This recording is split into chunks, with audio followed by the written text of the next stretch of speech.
Already ರಾಜ್ಯದಾದ್ಯಂತ ಮೂರನೇ ಅಲೆಯ ಭಯ, ಅದರ ಜೊತೆಗೆ ಓಮೈಕ್ರಾನ್ ಆತಂಕ ಮನೆ ಮಾಡಿರುವಂತದ್ದು. ಇದರ ಜೊತೆಗೆ ಸಾಕಷ್ಟು ಶಾಲೆಗಳಲ್ಲಿ ಕೊರೋನಾ ಸ್ಫೋಟ ಆಗ್ತಾನೆ ಹೋಗ್ತಾ ಇದೆ.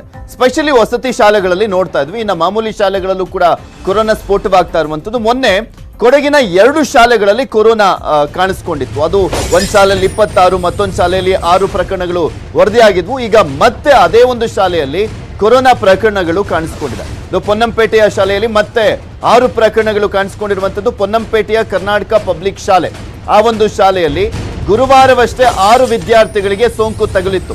ಈಗ ಮತ್ತೆ 6 ವಿದ್ಯಾರ್ಥಿಗಳಿಗೆ ಕೊರೋನಾ ಇರುವಂತದ್ದು ದೃಢವಾಗಿದೆ.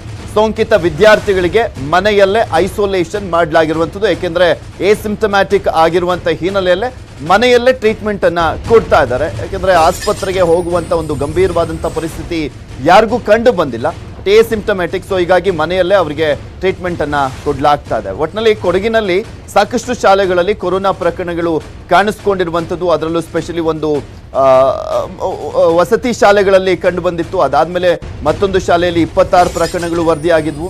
ಮತ್ತೆ ಈ ಒಂದು ಪೊನ್ನಂಪೇಟೆ ಶಾಲೆಯಲ್ಲೂ ಕೂಡ ಅಷ್ಟೇ 6 ಪ್ರಕರಣಗಳು ವರದಿಯಾಗಿದ್ವು ಗುರುವಾರ. ಈಗ ಮತ್ತೆ 6 ಪ್ರಕರಣಗಳು ವರದಿಯಾಗಿದೆ. ಕ್ರಿಸ್ಮಸ್